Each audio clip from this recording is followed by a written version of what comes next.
चलो शांत रहेगा।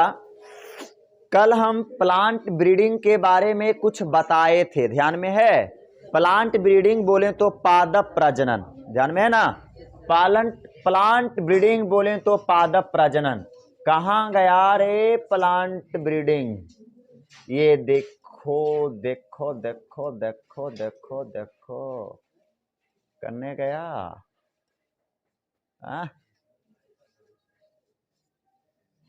प्लांट ब्रीडिंग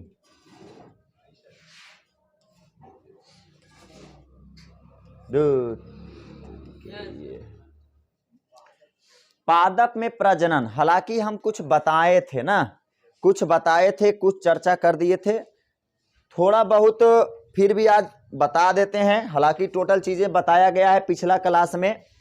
तो हमने बताया था जैसे कि आपको कि पादप प्रजनन क्या है, पादप में प्रजनन का क्या उद्देश्य है, यह सभी बातों को हमने आपको पिछले क्लासों में बता रखा है।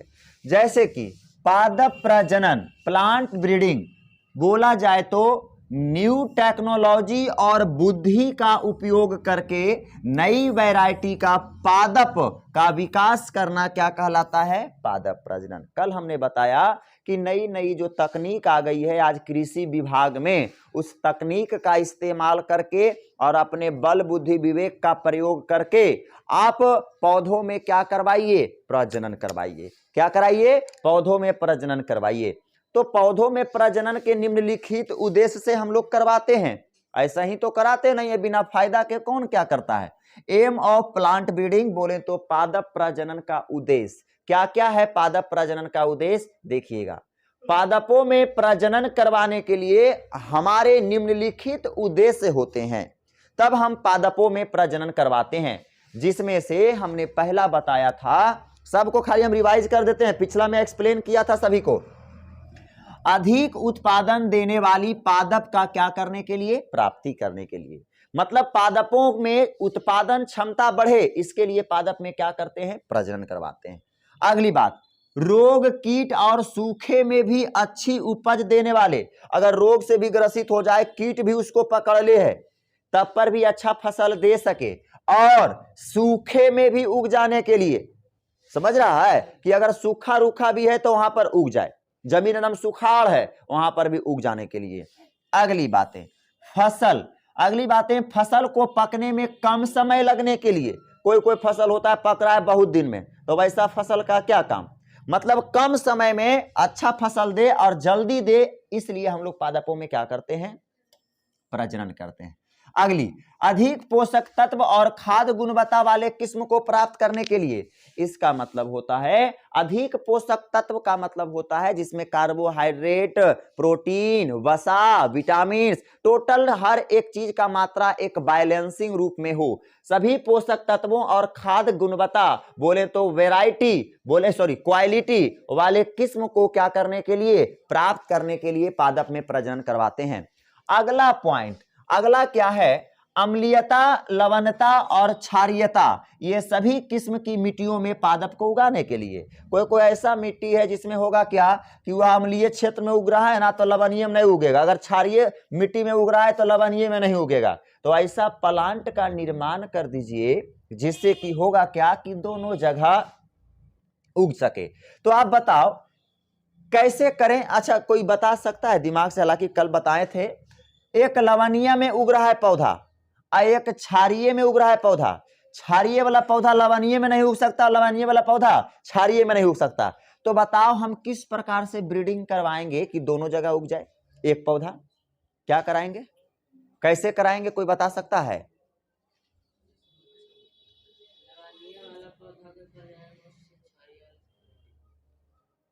बढ़िया से बोलो। चलो देखो, ये नहीं समझा तो तुमने क्या समझा?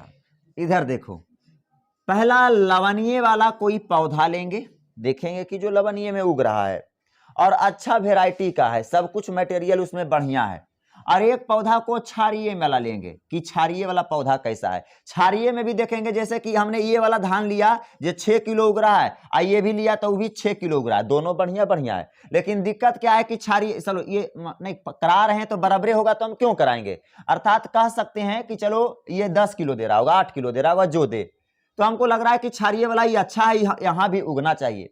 तो इसके लिए दोनों गुण लाने के लिए आपको ये दोनों के बीच में क्या करा देना होगा, संकरण करा देना होगा। तो यह जो पौधा बन के आएगा एकरा में लवणीय वाला भी गुण आएगा और क्षारीय वाला भी। लेकिन इतना भी आसान नहीं है कि एक के पौधा में लवणीय और क्षारीय गुण होगा। ढेर सारा पौधा, जब दोनों में प्रजनन करवाओगे ना तो ढेर सारा पौधा का निर्माण होगा, ढेर सारा। उसमें से एकाव पौधा ही ऐसा रहेगा ना जिसमें दोनों के गुण वांछित होंगे। बाकी सारा पौधा में कोई लवणीय स्पेशली होगा, कोई स्पेशल क्षारीय होगा, लेकिन एकाव को ऐसा होगा जिसमें क्षारीय वाला दोनों का गुण आ सकता है, चाहे हो नहीं सकता है, चाहे हो भी नहीं सकता है, इतना आसान नहीं है कर लेना। फिर जब इतना होगा तो देखेंगे थोड़ा सा अंतर इससे कौन हुआ, तो देखेंगे कि ये थोड़ा सा अंतर हुआ है। फिर देखेंगे जरीमन क्षारीय में अंतर कौन हुआ, तो ये हुआ है। तो फिर ये दोनों से कराएंगे, फिर ढेर सारा उगेगा, फिर चेक करेंगे कि किसमें, अब दोनों पौधा को अब देखेंगे रोप के कि कौन लवणीय क्षारीय दोनों जगह उगता है, तब जाके देखेंगे कि अरे 3 पौधा में ही पौधा है जो लवण क्षारीय दोनों उग गया। क्लियर। तो इस प्रकार के लिए हम लोग करते हैं, इस प्रकार से करते हैं प्रजनन। अगली बातें ध्यान दीजिएगा, कम जमीन में भी अधिक फसल देने के लिए, क्योंकि आज जमीन उतना ही है और जनसंख्या बड़ा तीव्र गति से बढ़ते जा रहा है और उसी जमीन को डिवाइड करते जा रहे हैं हम लोग। तो हम लोग अपनी तकनीक और बुद्धि का ऐसा इस्तेमाल कीजिए कि जो 10 बीघा में धान नहीं उपज हो सकता था वह 1 कट्ठा में उपज हो। ऐसा दिमाग और बल बुद्धि विवेक का प्रयोग करके उस प्रकार के आप निर्माण कीजिए अपने प्लांट का। क्लियर। चलो अब यहां से समझिएगा पादप प्रजनन के चरण, बोले तो phase of plant breeding, phase of plant breeding. अब देखो एक पॉइंट होती है, हालांकि पहले भी आपको बता चुके हैं, एक होता है फेज और दूसरा होता है टाइप। फेज और टाइप में क्या अंतर है, कोई बता सकते हैं? फेज का मतलब अवस्था और टाइप्स का मतलब प्रकार, दोनों में अंतर समझते हो क्या होता है? फेज का मतलब समझो कि यह एक ऊंचा मीनार है, यह समझ जाओ कि एक ऊंचा मीनार है, ठीक है, यह एक ऊंचा मीनार है, समझे? तो फेज क्या होगा समझिएगा। फेज होगा क्या कि कोई इंसान यहां से चढ़ना शुरुआत किया, ये कोई इंसान इस पर चढ़ेगा तो पहला फेज में एकदम कस के एक हफनी में जाके एजा पर जाके लटक गया, समझ रहा कर कि अरे बाप अपने पैरों से आराम करबो, चलते चलते तो इसका पहला फेज हुआ। फिर एक धक्का कस के मारा, अबरी एजा चढ़ गया तो ये दूसरा फेज हुआ, और फिर अबरी एक धक्का मारा तो फुलंगी पर चढ़ गया तो ये तीसरा फेज हुआ। अर्थात एक काम को करने के लिए 3 फेज अपनाया गया। एक काम को करने में जो आप एक ही काम को कीजिए और रुक रुक के करते हैं वह क्या कहलाता है? फेज कहलाता है। एक काम क्या हो रहा है? एक चढ़ने का, और रुक रुक के क्या कर रहा है इंसान? चढ़ रहा है। क्लियर। जबकि प्रकार जानते हो क्या होता है? प्रकार देखो बगल में देखो एगो हो एजा पर एगो घर हो, किसी का ये घर है, बगल में इन्हें तार का पौधा है, बगल में ये तार का पौधा है। देखो अब इस टावर पर चढ़ने का निम्नलिखित तरीका हो गया, प्रकार हो गया। पहला आप फट से चढ़ जाइए, नहीं तो आप घरवे पर से कूद जाइए, और नहीं तो इन्हें तारे पर से कूद जाइए, तो यह आपका क्या हो गया? प्रकार हो गया। 3 प्रकार से आप इस टावर पे चढ़ सकते हैं, लेकिन आप इसी पर चढ़ने में आप धीरे धीरे जा रहे हैं तो ये क्या है? फेज है। क्लियर। चलिए अब फेज का मतलब आप समझ गए हैं तो आपको यह समझने में दिक्कत नहीं होगा। देखिए हमने बोला कि पादप प्रजनन के चरण, पादप प्रजनन के निम्नलिखित चरण होते हैं, और कौन कौन चरण है ध्यान दीजिएगा। पहला कलेक्शन ऑफ वेरिएबिलिटी, इसका मतलब होता है परिवर्तनशीलता का संग्रहण, क्या होता है हम बताने वाले हैं। दूसरा होता है पेरेंट्स इवैल्यूएशन एंड सिलेक्शन, बोले तो जनकों का मूल्यांकन तथा चयन।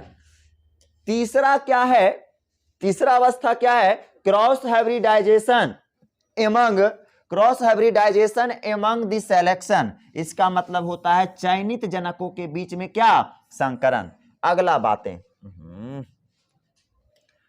बातें selection and testing of superior, आपका क्या हो जाएगा? रिकम्बिनेंसी। इसका मतलब होता है श्रेष्ठ पुनर्योजन का चयन तथा परीक्षण। अगली बातें, टेस्टिंग, रिलीज एंड हमारा कॉमर्शियलाइजेशन ऑफ न्यू कल्टीवायरस, नए किस्म के परीक्षण और निर्मुक्त होने तथा व्यापारीकरण। तो यह इतने अवस्था में क्या होंगे, कंप्लीट होंगे। तो सबसे पहला अवस्था पढ़िए क्या कहता है, परिवर्तनशीलता का संग्रहण क्या कहता है।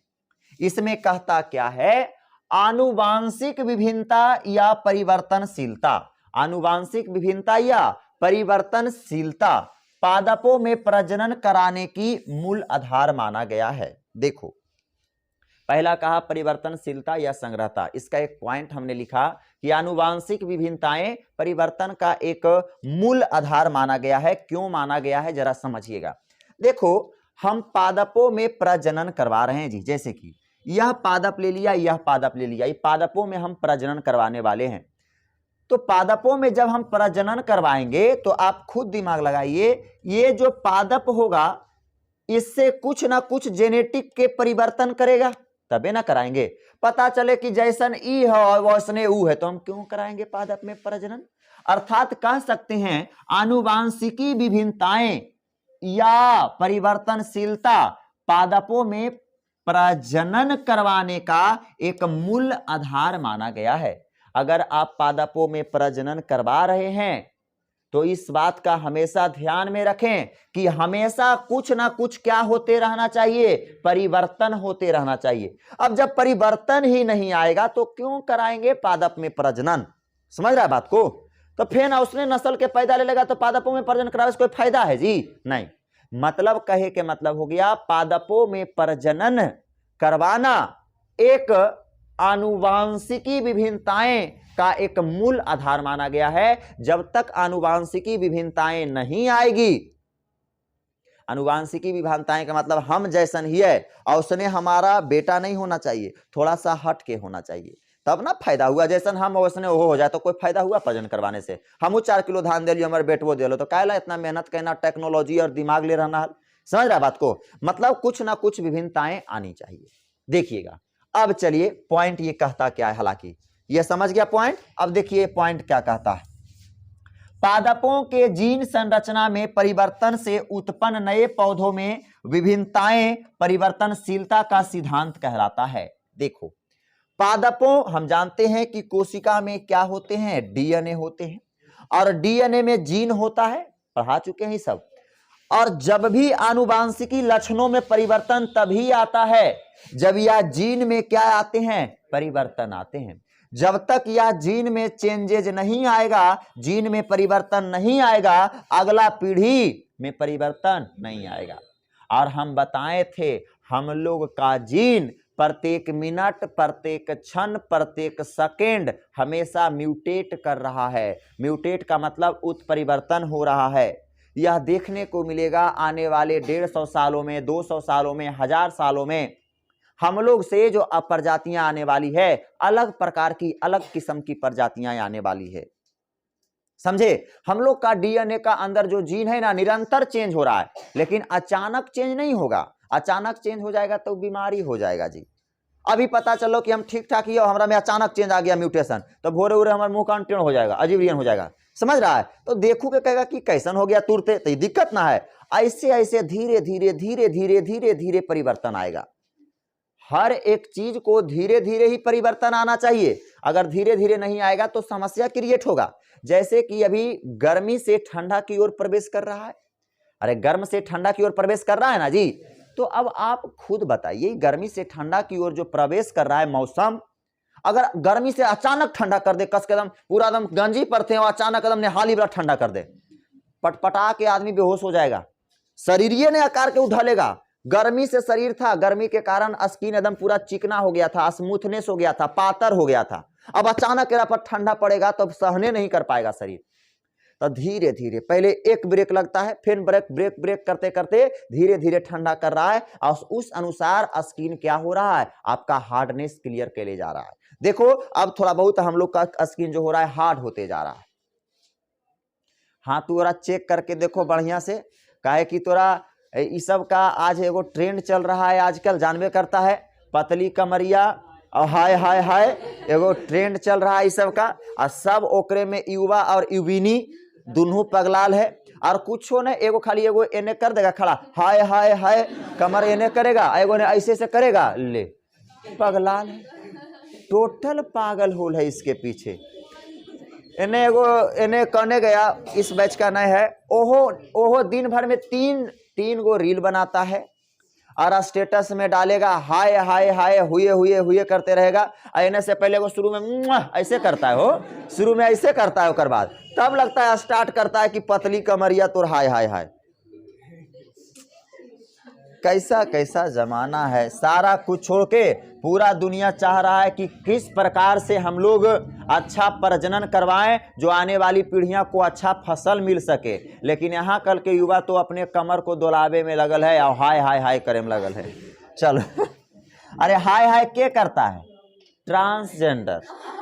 कौन करता है? हाय हाय हाय ट्रांसजेंडर करता है। तो ये सब करे के मतलब हो गया कि इस सब में गुण और लक्षण दिख रहे हैं, आनुवांशिक परिवर्तन आ रहे हैं, समझ रहा है ना? यही है आनुवांशिक परिवर्तन, जो माता पिता से जो इस सब के जो भद्राहे वाला लक्षण आ रहा है, यही है जीन में म्यूटेशन, यही जीन में म्यूटेशन हो रहा है। इतना कम भद्राहे ही है, एक बाल बच्चा जो आएगा एक रोज ज्यादा भद्राहे होगा। तो ये तुमको लग रहा है भल जे लगे, लेकिन ये सब जीन में म्यूटेशन हो रहा है। चलो अगली बातें देखिएगा। चलो दूसरा देखिएगा, जनकों का मूल्यांकन तथा चयन। जनकों का मूल्यांकन तथा चयन। अब क्या करेंगे समझेगा। इस अवस्था में दो अलग अलग लक्षणों वाले पादपों का क्या करेंगे? चयन करेंगे। देखो अलग अलग लक्षण का चयन करेंगे। प्रजनन की बता रहे हैं कि किस प्रकार से करते हैं, उसी का अवस्था बता रहे हैं। क्या करेंगे? हमने कहा इस अवस्था में जो ये अवस्था है पेरेंट मतलब जनकों का मूल्यांकन तथा चयन, मतलब जनकों का चयन करना। तो जनकों का चयन करेंगे तो दोनों, जब हम प्रजनन कर रहे हैं तो दोनों अच्छा अच्छा वाला ना खोजेंगे, अच्छा जनी खोजेंगे, अच्छा मर्दाना खोजेंगे, तबे ना बाल बच्चा होकर अच्छा होगा।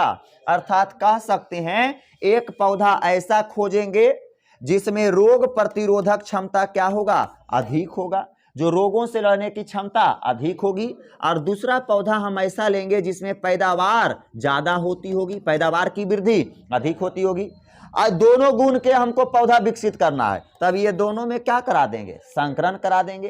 तो इससे जो पौधा बेटा आएगा, समझो डायरेक्ट, हालांकि लंबा प्रोसेस होता है लेकिन एकदम शॉर्ट में हम समझ रहे हैं, रोग में और पैदावार दोनों का गुण लक्षण इसमें आ जाएगा कि नहीं आ जाएगा? मतलब बाप वाला गुण के वजह से बैक्टीरिया से लड़ भी सकता है, और माय के गुण के वजह से इसमें पैदावार की भी क्या हो सकती है? बढ़ोतरी हो सकती है।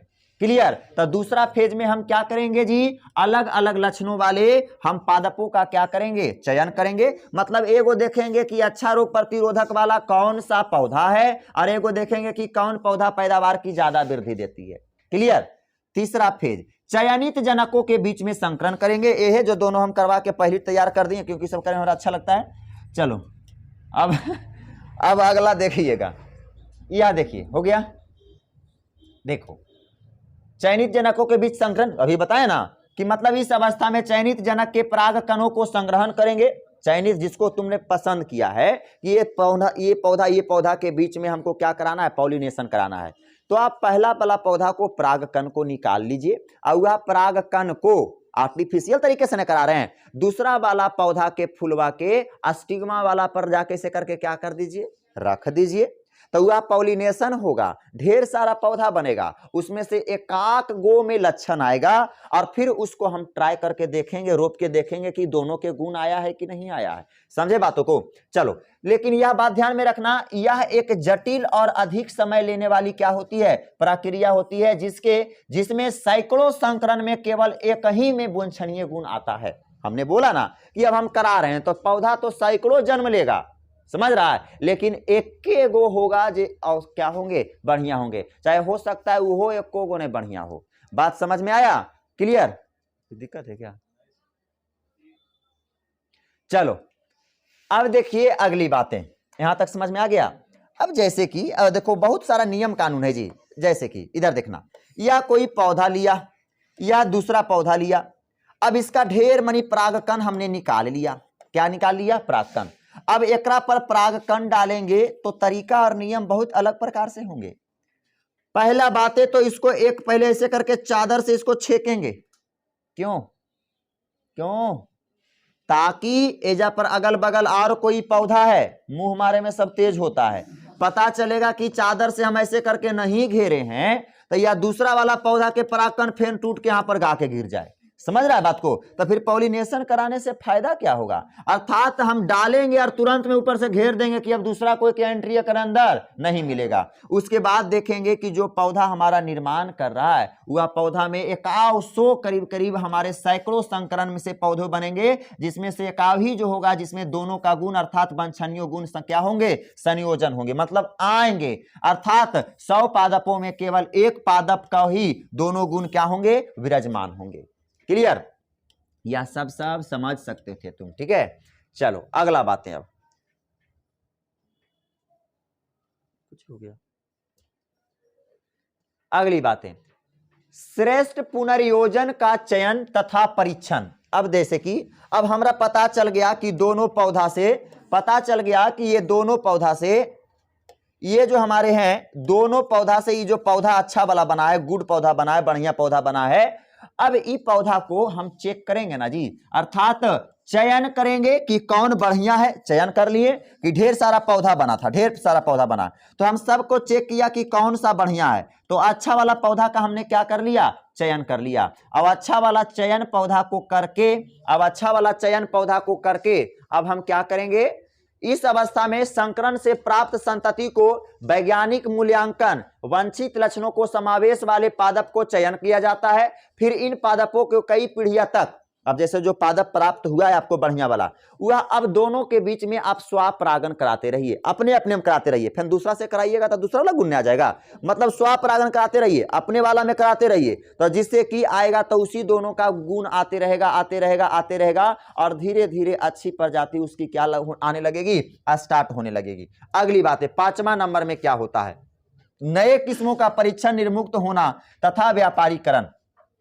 इस अवस्था में क्या होता है? इस अवस्था में प्राप्त पादप का नई नस्ल, जो अच्छा पौधा प्राप्त हुआ है, जांच की नई नस्ल को खेतों में उगाया जाता है और चेक किया जाता है क्या इसमें रोग प्रतिरोधक क्षमता और फसल की बढ़ोतरी हुई है कि नहीं, कि हमारा मेहनत बेकारे चल गया। तो देखने पर अगर ये दोनों के गुण नस्ल के पौधों में सम्मिलित होते हैं तो फिर क्या किया जाता है? मोचन समिति, इस बात को ध्यान में रखना, मोचन समिति बोले तो रेडेम्पशन कमेटी के पास भेजा जाता है। फिर इसकी स्वीकृति पाकर बाजारों में क्या कर देते हैं? हम लोग भेज देते हैं कि लीजिए हमने एक पौधा का प्रजनन करवाया है और यह पौधा काफी बढ़िया है, फसल ज्यादा देता है और रोगों से लड़ने की भी क्षमता इसमें क्या है? ज्यादा है। अब पब्लिक लोग इसे, किसान लोग इसे यूज करेंगे और पैदावार में क्या करेंगे? बढ़ोतरी करेंगे। बात समझ में आया? तो ध्यान में रखना, ऐसा नहीं कि ये लड़का पौधा कोई बनाया और कहा कि देखिए ये बहुत अच्छा पौधा है, बहुत अच्छा पौधा है, इसको लीजिए सब लोग रोपिए और एकदम दिन दुगनी और रात चौगनी तरक्की कीजिए। ये लड़का पौधा लेके कूद रहा है, तो क्या हम उस पौधे को लगा सकते हैं? नहीं। अगर हम लगाएंगे ना, हम ठीक है अगर लगा सकते हैं, सब कुछ कर सकते हैं, लेकिन अगर लगा रहे हैं और कुछ समस्या उत्पन्न हो रही है तो इस पर केस भी हो सकता है। समझे बातों को? इसकी कुछ नियम कानून है। आपने, ठीक है अच्छी बात है, आपने पादपों में प्रजनन करवाया, लेकिन इसे स्वीकृति मिलना बहुत जरूरी है। स्वीकृति मिलने का मतलब क्या है? स्वीकृति का मतलब है मोचन समिति जो होता है, जो एक पास करता है बिल को, जैसे कि मोचन समिति को पास आप लाके बताएंगे कि देखिए सर हम पौधा जो बनाए हैं ना, इसमें रोग प्रतिरोधक क्षमता भी बढ़िया है, अब पैदावार की वृद्धि क्या देती है? अधिक देती है। सो आप पब्लिक में इसे लॉन्च कर दीजिए और लोग इसको यूज करेंगे तो पैदावार की वृद्धि होगी।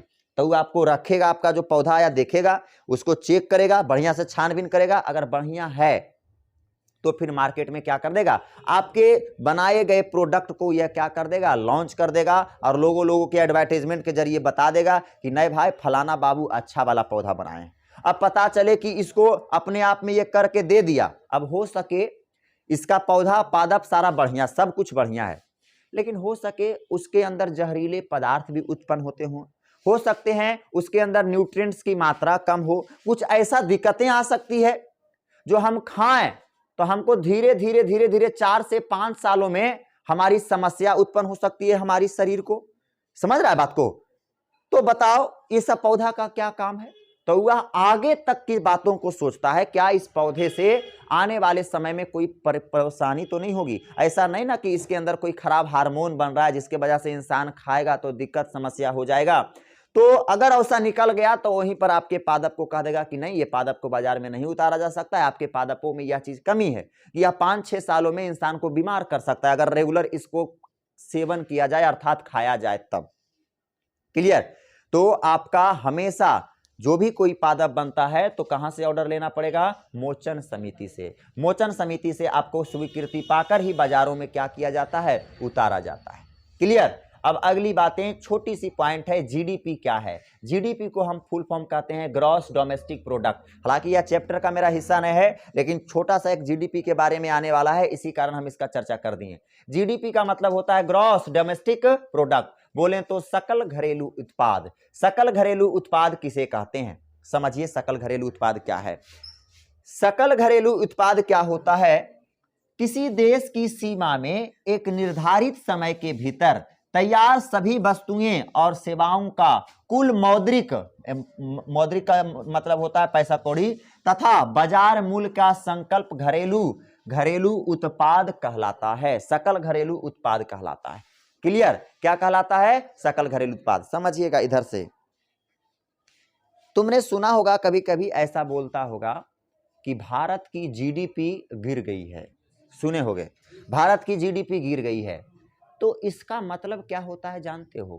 कि भारत की जो अर्थव्यवस्था है वो ही गिर गई है। मतलब कुछ रुपयों पैसों में पिछले के मुताबिक कमी आ रहा है, हर हिसाब में क्या आ रहा है? कमी आ रहा है, घाटा में जा रहा है। यही हमारा क्या है? जीडीपी है। क्लियर? अगर किसी को कहा कि अरे भारत का जीडीपी एकदम चढ़ रहा है, मतलब देश ताकतवर हो रहा है। ठेठ भाषा में इतने समझो, जी देश क्या हो रहा है? ताकतवर हो रहा है, तरक्की कर रहा है, प्रॉफिट हो रहा है, कुछ ऐसी वस्तुएं को बना रहा है जो बेचने पर प्रॉफिट ज्यादा हो रहा है। लेकिन अगर जीडीपी गिर रहा है तो इसका मतलब है कुछ ऐसी वस्तुएं बन रहा है जिसमें बनाने में ज्यादा खर्च पड़ रहा है और उतना मुनाफा नहीं हो रहा है, अर्थात देश की जीडीपी क्या होते जा रही है? गिरते जा रही है, घटते जा रही है। क्लियर? तो जीडीपी का मतलब समझ में आया। जीडीपी का full form gross domestic product. क्या होता है? ग्रॉस डोमेस्टिक प्रोडक्ट, सकल घरेलू उत्पाद। यह हालांकि हमारे टॉपिक से मतलब नहीं था, लेकिन एक आने वाला है तो हमने आपको बता दिया। ठीक है? जीडीपी का तात्पर्य देश की अर्थव्यवस्था से होती है, जिसमें देश के अंदर संपत्तियों का अर्जित किया गया कितना है, क्या बढ़ा है, क्या कमा है, इसके बारे में जीडीपी के बारे में बताता है। जब भी कोई सरकार आता है ना तो सबसे पहले चर्चा जीडीपी पे करता है। समझे? कि बताइए आपके काल में क्या जीडीपी थी, हमको पता नहीं है। अब पता चलो कि लड़ाई हो लो दो पक्ष के बीच में, तो डायरेक्ट इसी पर सवाल करेगा।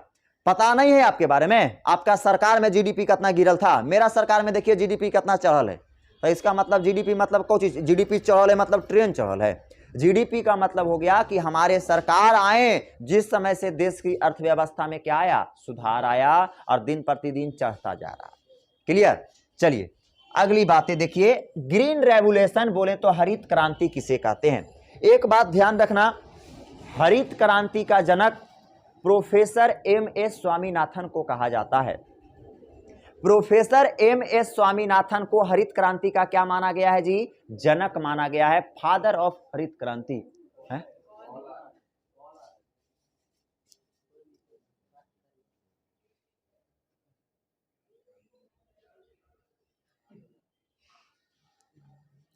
चलो तो कह सकते हैं हरित क्रांति जो हमारे होते हैं, हरित क्रांति की बात कर रहे हैं, तो हरित क्रांति का जनक की बात करेगा तो हरित क्रांति के जनक कौन है? हमारा प्रोफेसर एम.एस. स्वामीनाथन। कौन है जी? Professor M S. स्वामीनाथन। कितना अच्छा नाम है देखो तो, professor M S. Swaminathan. Swaminathan. Clear? ये तो एकदम पूरा चल जाए एने से कि लगाओ कि स्वामी कहे वाला काश कोई हमर रहता है यार, कहता हो समयवा आवेल ना दही अभी। तो इतना टेंशन में कभी कभी कैसे चल जाते हैं आप? अच्छा तुम क्या सोच रहे थे अभी? हैं? और कॉपिया पर रुचि लिखा ही रहे, रोहित लिखनी है। ना वो सब चीज नहीं लिखी है, वो सब गलत चीज है, समझनी। चलो रुचि कखने रुसा दे तो कोई पता है। चलो ग्रीन रेवोल्यूशन, ग्रीन रेवोल्यूशन का मतलब क्या होता है? हरित क्रांति। समझिएगा सन 1966 ईस्वी में, सन 1966 ईस्वी में धान और गेहूं की फसलों में अत्यधिक बढ़ोतरी हुई थी। सन 1966 ईस्वी की बात कर रहे हैं, देश के आजाद होने के कितना साल बाद? 47 में आजाद हुआ था, तो 47 3 50 और 3 और 6 3 9 10 19 साल, 19 साल की बात कर रहे हैं। भारत में फसलों में देखा जाता था, धान और गेहूं की फसलों में क्या हुई थी? अत्यधिक बढ़ोतरी हुई थी, जिसकी वजह से पूरे खेत खलियान एकदम क्या थे? हरे भरे लग रहे थे देखने में, हरित हरित एकदम हरा हरा लग रहा था देखने में। समझ रहे बात को? तो वहां से इसका नाम हरित क्रांति का आया था, जिनका जनक क्या कहा जाता है? किनको कहा जाता है? एम.एस. स्वामीनाथन को कहा जाता है। सन 1966 ईस्वी में धान और गेहूं की पैदावार में वृद्धि बहुत कस के हुई थी, जो पिछले सालों में उतना वृद्धि नहीं हुई थी। इसलिए इसे हम किस नाम से जानते हैं? हरित क्रांति के नाम से जानते हैं। और इसका जनक किसे कहा जाता है जी? एम.एस. स्वामीनाथन को कहा जाता है। एम.एस. कहां से आ जाता है कॉपिया?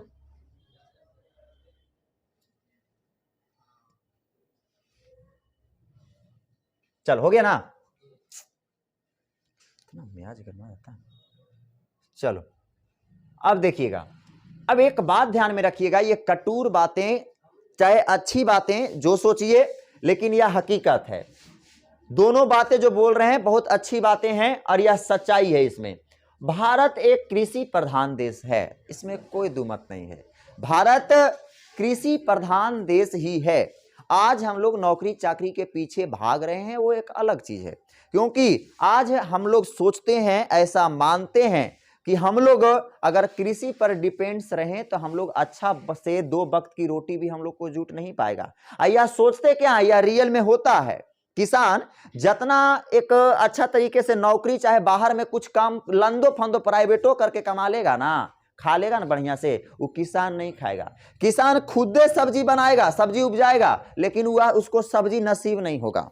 ऐसा रियल है, घटनाएं हैं। हम लोग किसानों से क्या किया जाता है? अभी आलू के समय आ रहा है, भरपूर मात्रा में आलू को क्या करेगा? उपज बढ़ाएगा।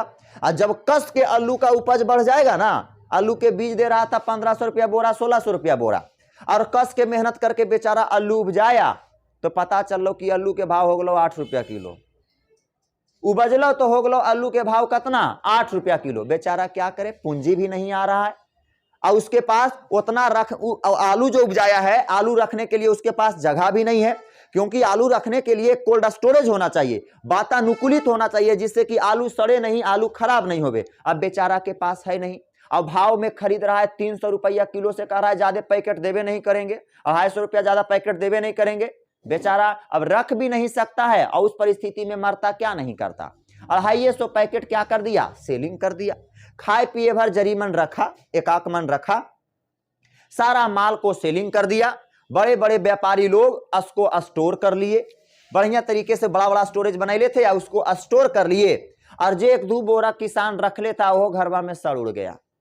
समझ रहा है बात को? वो भी धान, वो भी जो हमारा जो था आलू उलू था, वो भी क्या हो गया? सड़ गया। अब और दिक्कतें आ गई। अब जब सब किसान के पास भी आलू समाप्त हो गया, अब आलू रहा ही नहीं, तो उस परिस्थिति में अब व्यापारिक रेट खुला और बोला गया कि आलूआ हो 60 रुपया किलो। ले, हमरे उपजावल बेटा, हमरे 60 रुपया किलो दे मेरे, हम ही उपजा के तुम्हारे कोल्ड स्टोर में भरे हैं, और हमरे तू 60 रुपया किलो बेच रहा है, तो कहां से उलाएगा? और उस समय सिचुएशन भी किसान का खराब है। अभी एक समय की बात कर रहे हैं, अभी धान डेंगौनी चल रहा है, अभी पास पैसा होगा, धान बिकेगा तो पैसा आएगा। दुइये बार तो किसान के पैसे आता है, जिस समय धान बिकता है, और एक बार जिस समय क्या होता है? गेहूं बिकता है। 2 ही समय में क्या होते हैं? पैसा किसान के पास आते हैं। अब उस समय है ये नहीं है, बेचारा कहां से आलू खाएगा? गांव में तुम लोग के पास जुट रहा होगा ना, तो तुमको लग रहा होगा कि ये सब बात है, सब गलत बात है। आप ग्रामीण इलाका में जाओ, अगर तुम भी उस प्रकार से, हमको लगता है कि है ये होगा, तुम लोग का भी वही हाल होता होगा, होता है आपका पैदावार में होता होगा। अगर छोटा बच्चा होगा, आज से छोटा बच्चा, तो ऐसा होता था ना कि अटवा के झोर खिला खिला के माँ पालती थी बच्चन के, आटा के झोर, आलू जुटता ही नहीं था, 60 रुपया किलो आलू है, कहां से 60 रुपया किलो लाएंगे, रोजगार है नहीं, किसान अभी कुछ रोप रहे हैं तो हो नहीं रहा है, समझ रहा है बात को, तो हमरे बिलाई और हमरे पे माऊ कर रहा है। तो यह सब रियल बातें हैं और कटूर है।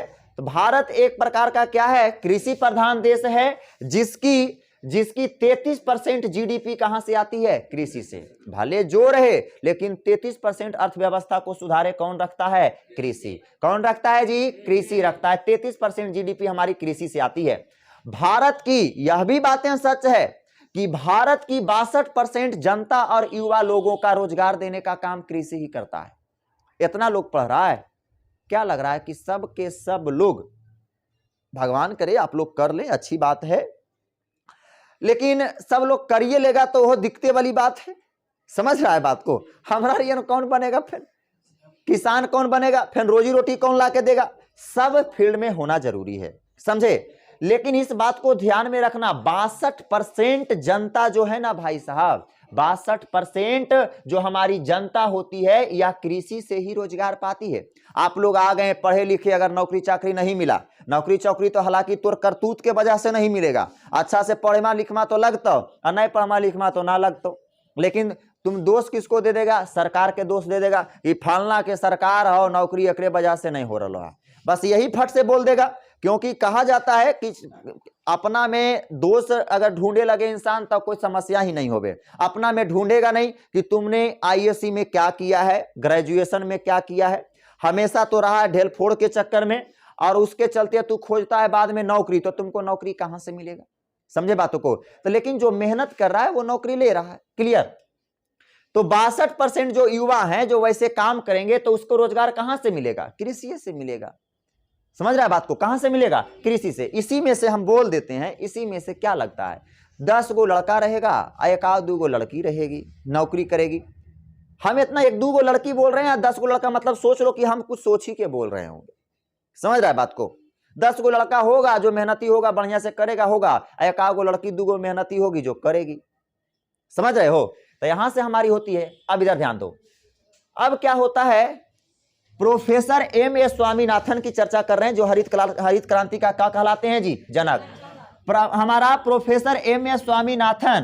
स्वामीनाथन और बर्नौली नाम है वैज्ञानिक का, इनका पूरा नाम जानोगे तो बड़ा अजीब नहीं लगेगा, इनरोमैन ई बर्लॉग नाम है, इसीलिए छोटा पॉइंट ध्यान में रखना, स्वामीनाथन और बर्लॉग, ध्यान दीजिए। स्वामीनाथन ने बर्लॉग की सहयोग से, किसकी सहयोग से, बर्लॉग की सहयोग से, स्वामीनाथन जी ने बर्लॉग की सहयोग से गेहूं की एक नई नस्ल पैदा की, जिस नस्ल का नाम क्या था, सरस्वती सोनारा। यह गेहूं के नस्ल है, ये कोई लड़की के नाम नहीं है सरस्वती सोनारा, यह गेहूं के नस्ल है जिसमें उपज काफी अच्छा है और क्या है, रोग प्रतिरोधक क्षमता भी क्या है, बढ़िया है, क्लियर।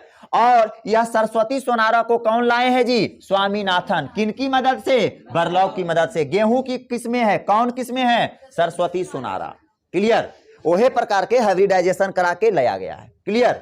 अगली बातें, यह वैज्ञानिक बोलते हैं, यह जो कृषि विभाग के जो है बर्लॉग साहब जो है, बर्लॉग ने भी इंटरनेशनल सेंटर फॉर मैक्सिको रूस में पड़ता है, ये देखिएगा। बर्लॉग जो है हमारे, बर्लॉग ने भी इंटरनेशनल सेंटर फॉर मैक्सिको में गेहूं की अर्धवामन किस्म को क्या किया, विकास किया। गेहूं की यह भी अर्धवामन किस्में को विकास किया, कौन, बर्लॉग। यह सब किस्में हैं, गेहूं के बहुत प्रकार का गेहूं का नाम है जी, उसी प्रकार का सब नस्ल का नाम ले रहे हैं। अब इधर ध्यान दीजिए, सन 1963 ईस्वी में उच्च उत्पादन तथा रोग प्रतिरोधक वाले गेहूं की नस्ल को लाई गई। फिर धीरे धीरे समय बीतता गया और समय आ गया 1963 ईस्वी, अर्थात इसी के एगो बगल में, इसी 1963 के 1 साल पहले बहुत भयानक महायुद्ध हुआ था भारत और चीन के बीच में, सन 1962 ईस्वी में, जिसे इतिहास याद रखेगा। बहुत भयानक हुआ था भारत और चीन के बीच में। और फिर हम बताएं कि वैसा कुछ हो सकता है, 1962 में हुआ था और 1963 ईस्वी की बात कर रहे हैं। 1963 ईस्वी में उच्च उत्पादक क्षमता वाले रोग प्रतिरोधी वाले गेहूं का क्या की गई, नस्ल लाई गई, जिसमें से नाम था गेहूं का सोनालिका और क्या नाम था, कल्याणी। देखे में तो लगा हो कि बगल के लड़की ये के नामे हो सोनालिका और क्या, कल्याणी, लेकिन यह सब गेहूं की क्या है, नस्लें हैं, जो कौन 1963 ईस्वी में धीरे धीरे डेवलप करके क्या किया गया, लाया गया। अगली देखो, धान की भी अच्छी अच्छी फसलें लाई गई, धान की भी अर्धवामन किस्में लाई गई, जिस किस्में का नाम है IR8 और टैचुंग नेटिव। यह ताइवान की किस्म है और कौची के, धान की दो किस्में लाई गई, IR8 और क्या, टैचुंग नेटिव। ताइवान की किस्म विकसित किया गया।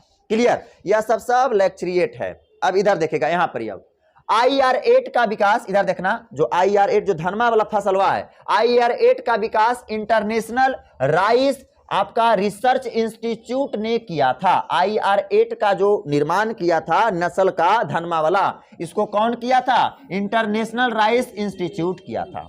क्लियर, और यहां से हम आगे की बातें नहीं, ये थोड़ा सा देख लो। हाँ, धन की अर्धवामन किस्म को 1966 ईस्वी में भारत लाया गया तथा बाद में अर्धवामन की किस्में बेहतर हो गई और उसके बाद धीरे धीरे धान की और भी किस्में आई, जैसे कि कौन किस्में आई, जया आई और कौन आई, रत्ना। जया और रत्ना यह धान का नाम है, जया और रत्ना यह सब धान की नाम है। यह सब धान रोपोगे तो पैदावार की भी वृद्धि आएगी और रोग प्रतिरोधक क्षमता भी क्या रहेगा, अधिक रहेगा।